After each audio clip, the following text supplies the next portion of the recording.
Este segundo panel lo hemos llamado Historias que Inspiran y va a estar presentado por Marilí Luders. Marilí es de la casa porque fue decana de la Escuela de Periodismo de la Universidad Adolfo Ibáñez, fue directora del Diario Financiero, la primera directora mujer del Diario Financiero, y actualmente es socia de Extend Comunicaciones. Y ella va a dar paso a este panel de conversación. Gracias, Marilí. Muchas gracias, Paula, y muchas gracias a todos por invitarme. Además, quiero agradecer la pregunta y el título de este seminario, porque encuentro que esas preguntas provocadoras al final son las mejores para partir algo. Los lugares comunes son, yo creo, el mayor enemigo de la integración de la mujer y de potenciar las mujeres, porque ahí nos quedamos atrapados. En cambio, esta pregunta, desde que la vi, me llegó el flyer que me mandó la Paula, fue como... Vamos. Yo creo que una pregunta que conversamos ayer con la Sole por teléfono, que es una pregunta que uno dice, ¿qué pasó en la vida de cada una de ustedes que ustedes lograron romper ese escenario que tenían inicialmente y llegaron al punto donde están? Me gustaría partir contigo, Sigrid. ¿Qué fue lo que fue diferente en tu caso que de otras niñas que estaban en situaciones tan difíciles como la tuya? Bueno, yo me hice un torpeo, disculpen. Muy bien, Matea. Bueno, y más que nada para poner en contexto cómo ocurrió este cambio de vida, les voy a contextualizar un poquito de mi historia personal. Bueno, nací y crecí en un ambiente bastante difícil, disfuncional, bastante pobre, lleno de carencia e inestabilidad. La primera vez que trabajé yo tenía 9 años, vendí ropa usada en la feria de La Pintana, Almirante La Torre. La primera vez que me abandonaron tenía 11 años. Entonces, desde ese punto de partida, el camino no va hacia arriba, en verdad. Más adelante solo seguía adentrándome en una espiral de violencia y pobreza. Cuando me enteré de mi embarazo, en medio del estallido social, no tenía casa, trabajaba en las colas de la feria, cambié mi ambiente y comencé un emprendimiento y seguía trabajando vendiendo ropa en la feria, pero en verdad no me alcanzaba mucho solo para comer y comprar cosas usadas para mi hija. Hasta que me contactaron desde la Fundación Soy Más. Y respondiendo a tu pregunta, ese es el cambio que hubo. Me llamaron, me ofrecieron un año de capacitación y entrando allá me di cuenta que era mucho más que solamente una capacitación, se convirtió en un hogar, hay un apoyo biopsicosocial muy importante y me capacité durante todo un año mientras en el mismo lugar, es precioso, en el mismo lugar cuidan a mi hija en la sala cuna. Así que asistía allá en las mañanas con ella, estudiaba técnicas de venta, servicio de atención al cliente, en las tardes repartía mi emprendimiento, en las noches estudiaba también ahora con la Fundación Soy Más programación. Todo esto con mi hija al lado, así en clases dando pecho, así bien, con ella repartiendo, así tapada hasta con un plástico el coche si era invierno, cosas así. Entonces, terminé ese año de estudio y gracias a un convenio que tiene la Fundación Soy Más con varias empresas que nos permiten ingresar a hacer una práctica laboral, poner a prueba nuestras habilidades y ver si conseguimos o no un trabajo. Entré de práctica a la empresa de Microsystem, una empresa de tecnología, y ahí en verdad me abrieron las puertas. Ahora, Sigrid, ¿qué hubo en ti que pudiste aprovechar esas oportunidades? Porque es verdad que uno lo ve así y ves la Fundación Soy Más que te dio esa oportunidad, también la empresa posteriormente, pero ¿qué hubo en ti, crees tú, que... Perseverancia, fuerza, ganas de salir adelante, de sacar a mi hija de ahí, de romper el ciclo, de darle una vida mejor. Y yo creo que van de las manos. O sea, mis ganas, mi fuerza, la mano que se tendió de la fundación y esta empresa que fue muy comprensiva con mi maternidad. No es simplemente darte un trabajo y trabaja 40 horas y ahí te quedas, y si tu hija se enferma, si no hay quien la cuide, si no hay quien la vaya a buscar al jardín, no me importa. Eso no es factible, no funcionaría. Esta empresa sí me dio esas facilidades y logré este cambio de vida que tuve. Vamos, Andrea, contigo. Tú mencionaste en tu introducción que tú eras trabajadora social, pero habías terminado trabajando en un área diferente, en la ciencia. ¿Cómo fue ese salto? ¿Qué pasó en ti y el emprendimiento? Además, ¿cómo fue ese cambio? Bueno, yo hice mi práctica en la Municipalidad de Puchuncaví. Estudié trabajo social en la Universidad de Valparaíso que no lo terminé, me tuve que cambiar de universidad porque pues justamente por hacer esta práctica en Puchuncaví a mí me cambió la vida, porque veía a la gente que lo pasaba súper mal. O sea, pero mal, la gente no podía plantar, los animales que criaban no se los podían comer, los árboles que plantaron con subsidios del Estado para tener eucalipto no lo podían cortar porque no crecían. Entonces, y a mí se me ocurrió la idea de poder ayudar a la gente, y por la visión social dije, algo tengo que hacer. Y pasó mucho tiempo en el cual yo me puse a investigar qué estaban haciendo en otras partes del mundo para evitar la contaminación, y de repente apareció en Google, así, honestamente porque yo no soy de ciencia, decía, Estados Unidos, Alemania, Israel están investigando microalgas. Y yo dije, ¿qué es una microalga? Y me puse a estudiar y dije, yo lo voy a hacer. Y lo voy a hacer, y lo voy a hacer en Ventana. Y todo el mundo me decía que me había vuelto loca. Y la verdad es que sí, es parte de una locura, pero dije, bueno, si lo están haciendo ellos, ¿por qué no lo vamos a poder hacer nosotros? Porque yo pensé que las industrias que estaban ahí, estamos hablando, yo era mucho más joven, las industrias que están ahí van a querer cambiar la vida de su propia gente que está dentro de las industrias y de la gente que está alrededor de las industrias, y no es solo Ventana, está Mejillones, Tocopilla, Huasco, Coronel, y no era así. Entonces, y en ese camino, ¿tú identificas algunos hitos o algunos empujes, apoyos que hayan sido relevantes? Mi familia.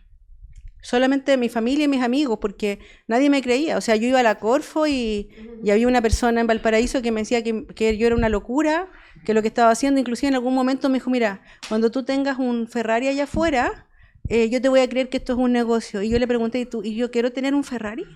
Porque a mí la verdad es que no me interesa. Entonces, fueron muchas cosas. Ese señor hay que mandarle la fotocopia del diario con el premio de la INAPI. Sí, hay que el premio de la INAPI hay que mandarle. No, y le quiero mandar una foto porque nosotros este año empezamos a construir la primera planta en Estados Unidos y trabajamos para las 4 más grandes cementeras del mundo. Y yo soy de San Felipe.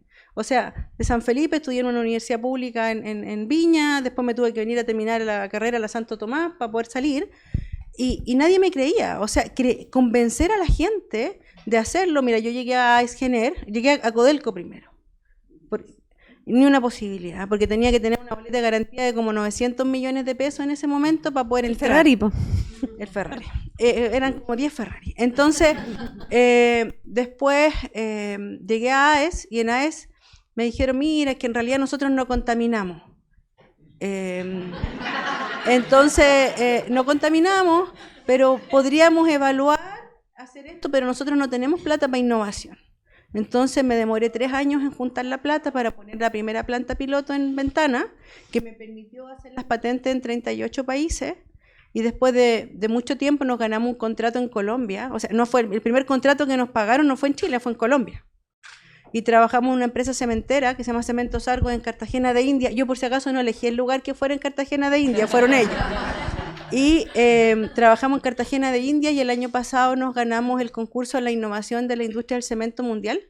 Y entre 4 grandes cementeras que son Holcim, que son suizos, CRH, que son irlandeses, Argos de colombiano y Cemex mexicano, estamos financiando la primera planta de captura de carbono y producción de combustible para aviones y barcos en Estados Unidos, que es nuestra, en el norte de Florida. Y están todos invitados a ir a verla, porque la verdad es que es un orgullo de nosotros poder haber hecho la tecnología en Chile, pero que la reconozcan internacionalmente, porque aquí nos ha costado mucho. Y cuando ya estábamos a punto de hacer un proyecto grande en Angamos, Mejillones, el ministro pasado dice, cerramos todas las termoeléctricas. Y perdimos 3 años de trabajo, y también perdimos una oportunidad enorme, porque no solo nosotros hacemos combustibles líquidos, hacemos hidrógeno. Entonces, capacitamos mujeres, casi todo yo no lo llamo empleados, nosotros somos colaboradores, porque tenemos es como una sociedad. Todos nos compartimos los trabajos. Yo sé hacer desde poner un reactor hasta apretar un tornillo, y así somos todos, entonces nos podemos reemplazar. Y lo que tú decías, se te enfermó el hijo, mandamos un WhatsApp al grupo, otro lo reemplaza. Lo importante es cumplir la función. Y si por ABC8 es motivo no se puede, siempre hay otro que lo reemplaza, entonces uno puede ejercer todas las funciones que quiere. Hasta la jefa del laboratorio en Ventana es surfista. O sea, ella va a veces a trabajar con la tabla. Entonces, Andrea, vamos. Es súper entretenido. Vamos, te nos vas a contar después más sobre cómo generar esta comunidad. Paula, cuéntanos tú, en una carrera que ha mejorado sus indicadores de porcentaje de mujer, pero tiene ciertos rezagos en ciertas áreas específicas. ¿Cómo llegaste a dirigir una carrera así, siendo mujer y con tan poco porcentaje de mujeres en esa área? Bueno, me llamó mucho la atención la charla de Agustín porque yo creo que nunca supe de dificultades hasta que llegué a la universidad. En mi familia nunca supe que iba a tener dificultades porque siempre se fomentó que siguiera mi curiosidad, que hiciera lo que quisiera, hasta que tuve que elegir una carrera. Y cuando tuve que elegir una carrera y dije, voy a estudiar ingeniería, mi papá dijo que no. Y mi mamá también dijo que no. Y yo dije, ¿cómo que no?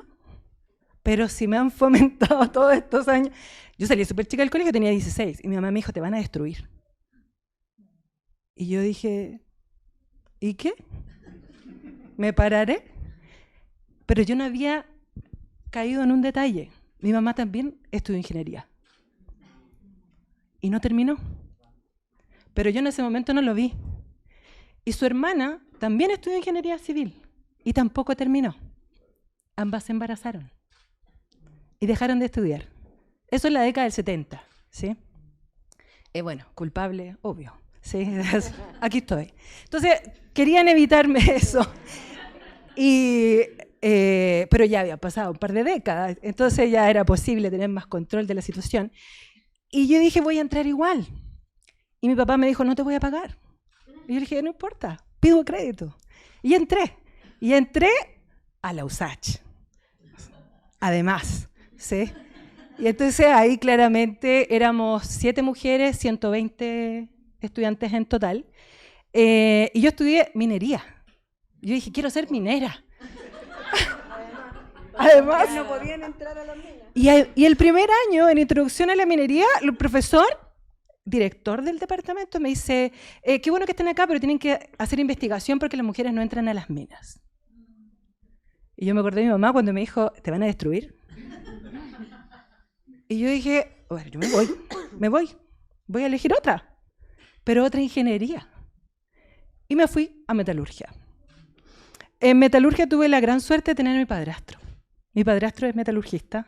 Y claro, ese era un super plus, digamos, dentro de la universidad, pero fue terrible, porque todos mis compañeros sabían que era mi padrastro. Entonces, ¿se acuerdan en el panel anterior cuando decía tuve que trabajar el doble? Tuve que trabajar el doble, pero eso no me mató, me hizo más fuerte.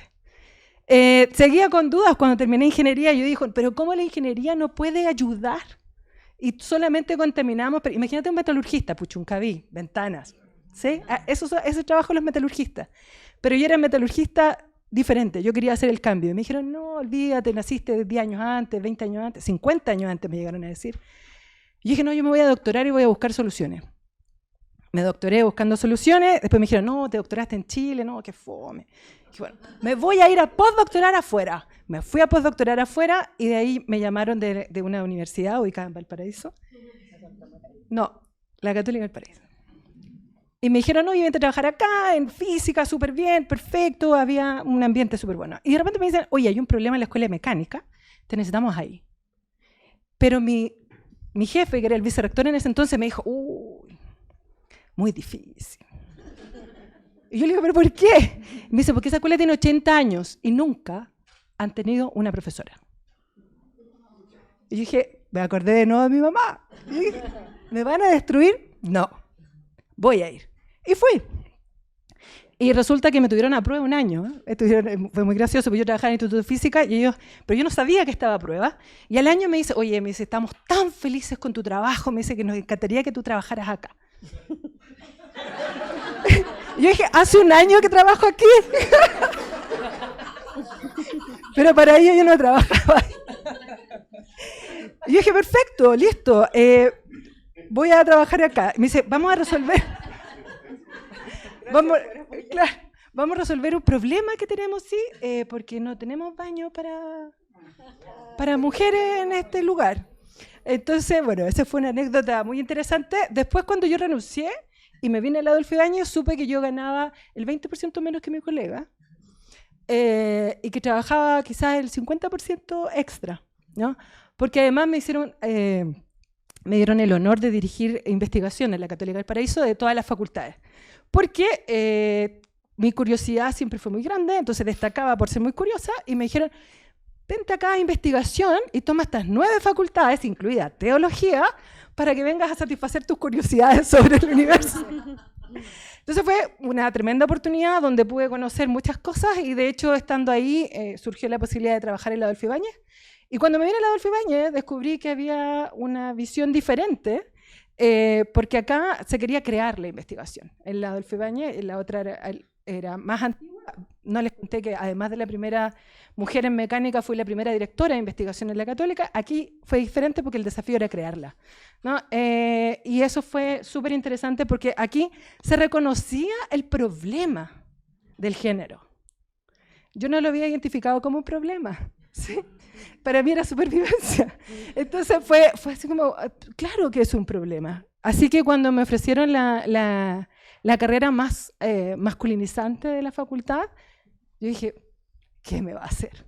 Después de tanto tiempo, ¿qué me va a hacer? Así que estoy súper agradecida de la facultad y de la universidad que me hayan puesto en esta posición, porque sí siento que hay muchas chicas que ya llegaron a la universidad, ya sortearon muchos de estos desafíos que yo les conté, y que quieren estudiar mecánica, pero no se atreven. Y no se atreven porque sus papás y sus mamás les dicen que son muy difíciles. Así que, ojo chicos, por favor, no le digan eso a sus hijas y dejen que prueben, ¿sí? Porque ese es mi testimonio. Hay que probar. Gracias, Paula. Cuéntanos, Irene, ¿cuál fue tu camino para llegar a lo que estás haciendo hoy día? ¿Y qué fueron los gatillantes que lograste identificar? Bueno, es una historia al revés, siento yo. Yo vengo, o sea, yo a los 27 años ya era directora global de una farmacéutica. La única mujer tan joven a nivel del board y a nivel de directorio, rodeado de personas ya, que hoy día veo súper jóvenes, pero en esa época yo veía muy mayores. y me quedé embarazada y me decían, bueno, tenés que irte a Suiza ahora. Y yo dije, ¿cómo me voy a ir a Suiza? Si me estoy separando, mi guagua tenía 3 meses. Y dije, no puedo. No tengo a mi mamá, no tengo soporte, así que renuncié.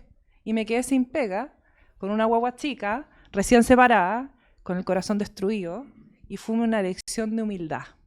¿Por qué digo que fue una lección de humildad? Porque cuando estás en un cargo y llegas a una posición muy arriba, creas un personaje, y yo tenía jefes que me decían cómo me tenía que vestir, qué zapatos usar, cómo hablar, cuándo sentir, cuándo pensar, cuándo ser y cuándo mostrarte inteligente. Y así me formaron. Y no lo digo de una forma mala. Igual ahora miro para atrás y digo que heavy, pero pasa mucho. Lo hicieron con la mejor intención, pero desde su lente para que a mí me fuera bien. Pero cuando tengo a mi hija y paso por un proceso de todo el psicoanálisis y coaching y gotitas de Bach y lo que te puedas imaginar que te has hecho en tu vida para sobrevivir. Y yo dije, yo no quiero esta vida corporativa, no sirvo, voy a volver a ponerme el taco, bueno, ahora ando con tacos, pero en ese momento yo quería estar con mi guagua y recuperar quién era yo y entender quién era yo, sacándome lo que me decían que tenía que ser para que me fuera bien. Y cuando te empiezas a contactar con quién eres tú y te empiezas a hacer las preguntas de qué es lo que a mí me gusta, quién soy yo en realidad, empieza a cambiar tu forma de ver la vida. Y en ese proceso dije, voy a emprender. Mi familia obviamente me dijo, te volviste loca. Vuelve a una posición como la que estabas, porque económicamente, porque organizacionalmente, o sea, está ahí en un nivel que va a ir a hacer tú a vender. Aparte que si vaya a vender, ¿qué vaya a decir? ¿Quién eres tú? No, yo fui gerente o fui directora. ¿A quién le importa? Si tú no sabes vender, no estudiaste ingeniería, no estudiaste informática, porque mi emprendimiento además era tecnológico. Entonces yo dije, yo voy a aprender a programar. Un poquito como Google. Voy a aprender a programar, y me rodeé de gente que sabía programar. Me encontré con alguien de Microsoft, que igual de loco como yo, me dijo, che, postula, no pasa nada, va y hay un concurso primera generación y postula a ver si puedes ganarte un emprendimiento y un premio. Cuento corto, postulo al concurso Microsoft, era la única mujer emprendedora, eran puros hombres y más jóvenes. Y yo decía, ya no importa. Y quedé. Y quedamos 3 de los, no sé, 200 que postulamos. Y muéstranos tu modelo de negocio. ¿Y cuál es tu elevator pitch? Y yo, Google, ¿qué es el elevator pitch? Pero ¿a dónde? ¿Cuál es tu público objetivo, tu target, tu mercado objetivo? ¿Cuánto vas a crecer? ¿Pero cuánto vas a vender el primer año? ¿Y cuánto Y tuve que aprender, y aprendí a la fuerza, y de pasar, ¿cierto?, de un mundo como súper corporativo, viajando a San Francisco y a Europa, pasar a armarme yo y empezar a sentir fuerza en mí, de decir, yo puedo hacerlo sin tener una empresa atrás, sino que siendo quien soy, aunque nadie me conozca, y empezar a llamar, a tocar puertas, y empezar a conectarme con el mercado, fue una lección de tremenda humildad, de que te cierran las puertas, de que hay gente que te dice, ya veámonos, y no se junta contigo, y hay gente que sí.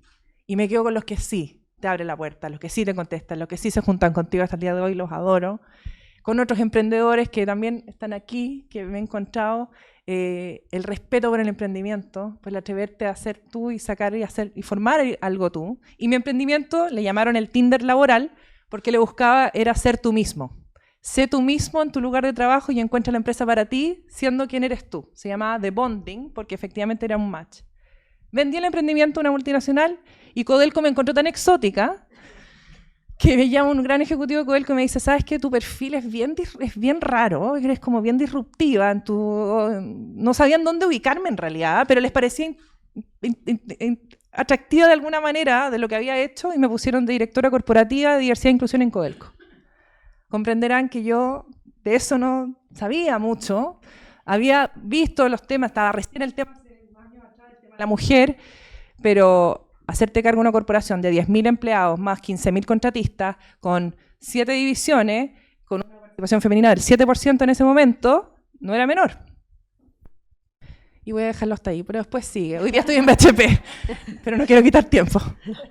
Ahora, ya nos hemos más o menos situado en la historia, yo creo que cada uno la ve. Y ahora yo creo que una pregunta interesante es, ¿qué cosas creen dentro de su área que serían eficientes, probables, deseables de hacer desde las políticas públicas o desde las instituciones, desde las mismas empresas o del sistema de cuidado, que crean que pueden ayudar de verdad a generar esta movilidad dentro de las mujeres? Uno se pregunta, muchas veces hay el debate de las cuotas en empresas, del sistema de cuidado, hay todo no sé, una especie de repertorio de cosas. Y me gustaría saber ustedes de la experiencia, ¿qué cosas crees tú que sí se podrían hacer y que habrían sido facilitadores en todo este proceso?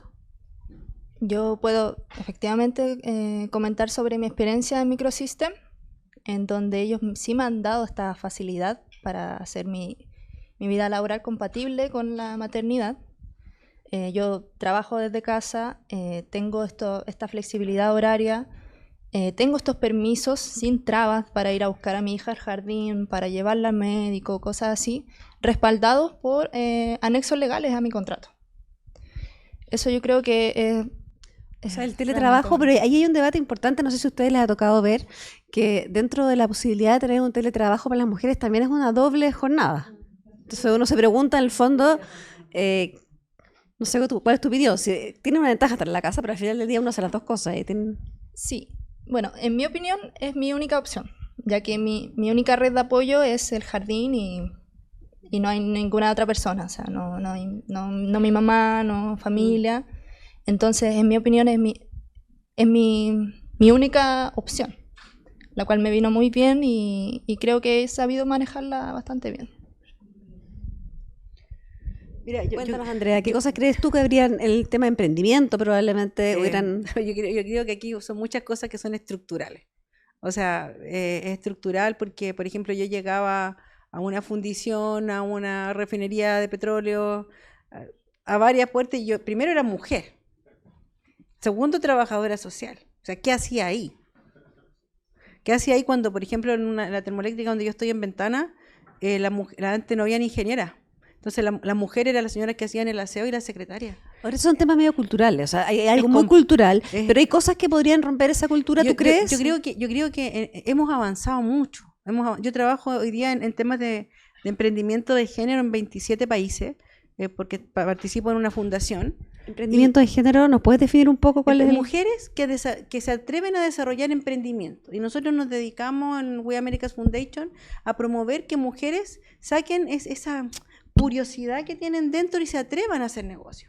Entonces, me he dado cuenta que esto no es solo de Chile, sino que es un tema que traspasa las sociedades y los países, porque tenemos esa percepción desde afuera, que las mujeres, como decían recién en la mañana, tenemos un techo y que no podemos aspirar a más.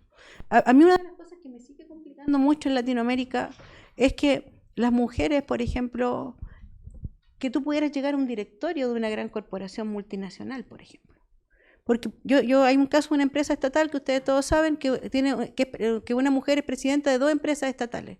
Yo la quiero mucho a ella, la encuentro excelente, pero ¿no hay más mujeres que puedan absorber otro presidente del directorio?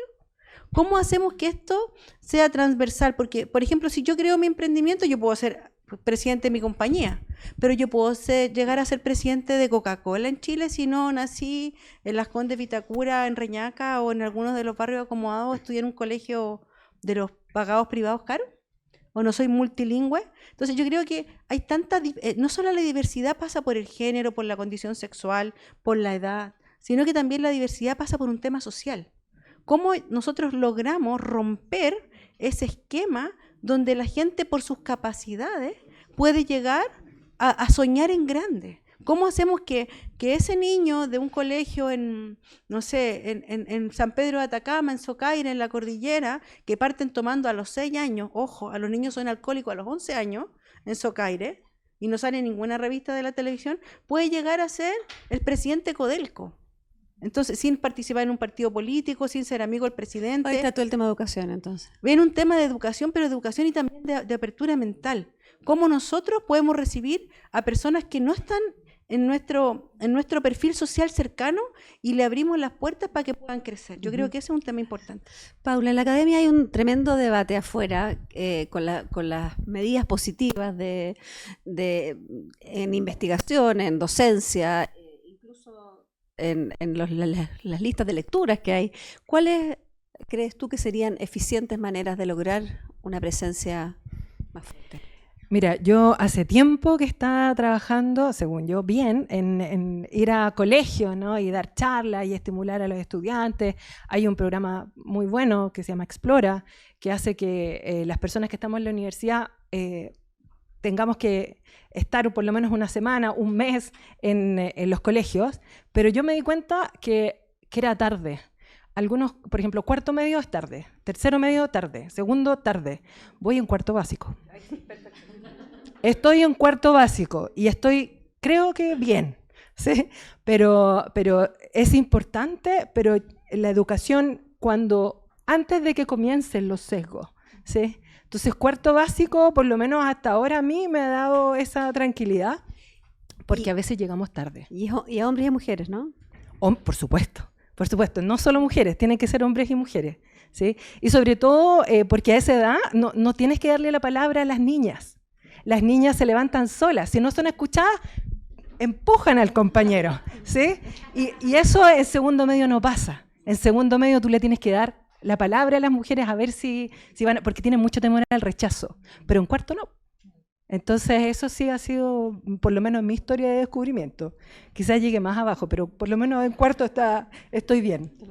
Irene, cuéntanos tú qué ves tú desde la empresa y también desde tu experiencia en el tema de diversidad e inclusión. ¿Qué cosas efectivamente se pueden hacer que sean eficientes, que funcionen y que no sean, digamos, impositivas en el caso empresarial? En 2016 nosotros fuimos la primera minera en declarar la ambición de llegar a balance de género. Y cuando tú declaras, haces realidad y empiezan a surgir un montón de cosas. Entonces, es una transformación cultural, liderazgo, desarrollo de carrera y oportunidades, ¿cierto? Flexibilidad y conciliación. También vamos por el mundo de la infraestructura, el mundo de la ropa dentro de minería, los temas de acoso, bullying, discriminación que ocurren dentro también, el reforzamiento del tema del respeto, canales en donde las personas se sientan seguras de que pueden levantar la voz y decir si se sienten mal. Hay un montón de cosas, lo hemos trabajado con personas que están en esta sala, que nos han apoyado, ¿cierto?, en este camino. Pero no es un camino de uno solo, ni es de recursos humanos, es un camino y una declaración y un compromiso a nivel organizacional, desde el board, desde los ejecutivos, y tiene que cascadear. Y no solamente en género, trabajamos con LGBT, con comunidades de personas que son del mundo del LGBT o aliados, personas con discapacidad, que hoy día tenemos un target de llegar al 3% de discapacidad, estamos muy por sobre el 1% que exige la legislación, además, que en minería es particularmente más complejo. Y además en pueblos originarios tenemos también representación hoy día de un 9.7% de personas de pueblos originarios chilenos, representación indígena, y queremos llegar también a un 15%. Entonces, cuando tú pones meta, declaras y tienes realmente una convicción de hacerlo, deja de ser un número, sino que empieza a ser un tema de cultura, y en ese viaje estamos. Yo sé que yo soy la moderadora, pero quiero meter una cuchara como de...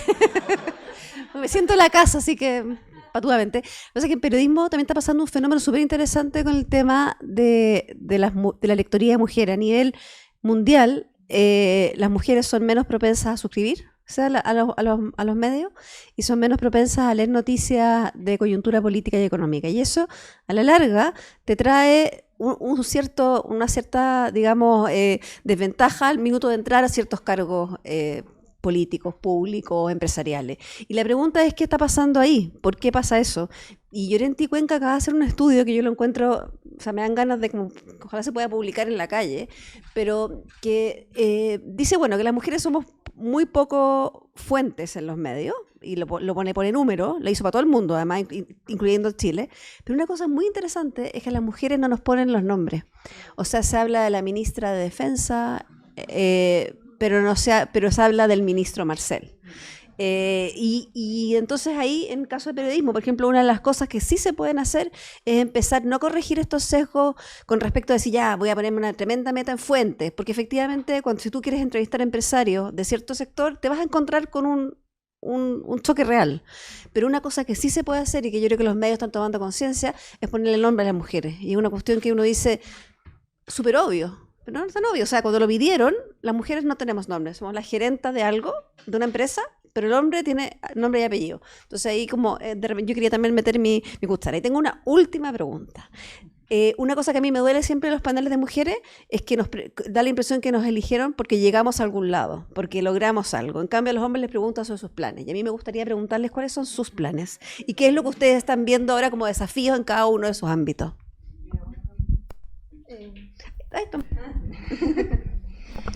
Sobre mis planes, bueno, de verdad que siento que he logrado mucho.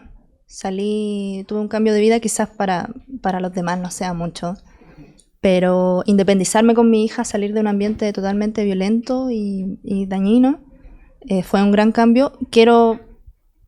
Tengo ganas sí de crear mi propia empresa en temas de tecnología, en temas de análisis, de gestión, de branding también. Creo que tengo bastante talento, humildemente, al front con el cliente. Bueno.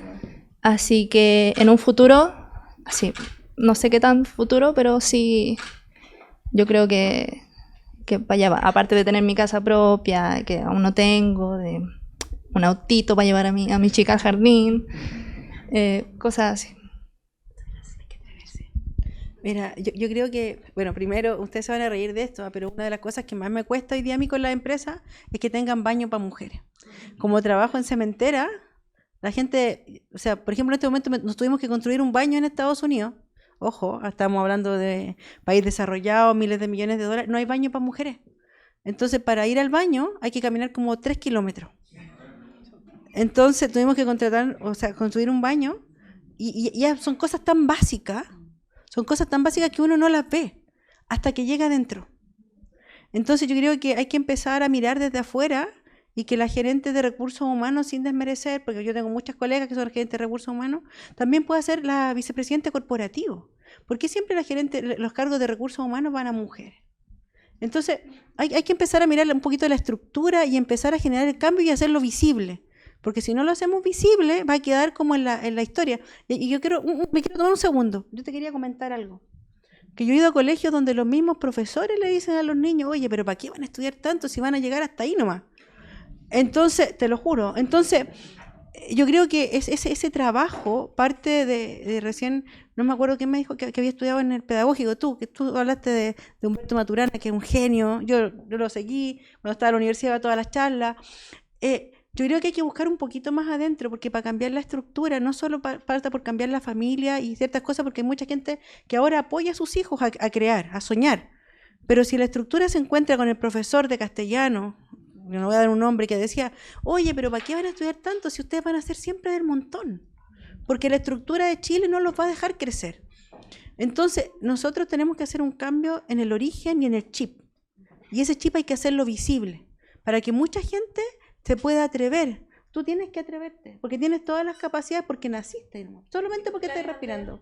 Mis planes es seguir trabajando para incluir más mujeres en ciencia, en tecnología, a apoyar muchas, no solo a mujeres, sino que podamos equilibrar el terreno.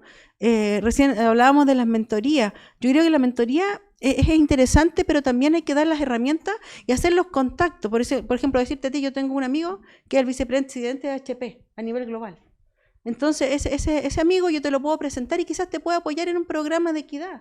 Y tú misma crear tu programa y contratar a otra mujer y darle oportunidades a otras mujeres. Entonces mi plan, aparte de, por supuesto, seguir trabajando con mi empresa y generando oportunidades para la tecnología, es generar oportunidades a mucha gente. Y eso es lo que a mí me gusta hacer, conectar a la gente. Hay una chilena que hace unos días me dijo, yo no sé por qué tú ayudas a tanta gente si no te dan nada. Yo le dije, sí, sabes que me dan muchas cosas. Me dan, primero, buenos momentos, buenas energías. Yo creo mucho en la energía. Y creo que si uno da cosas buenas, le llegan cosas buenas. Entonces, si más gente le va bien, vamos a tener un mejor país con menos diferencias. Y eso es lo más importante.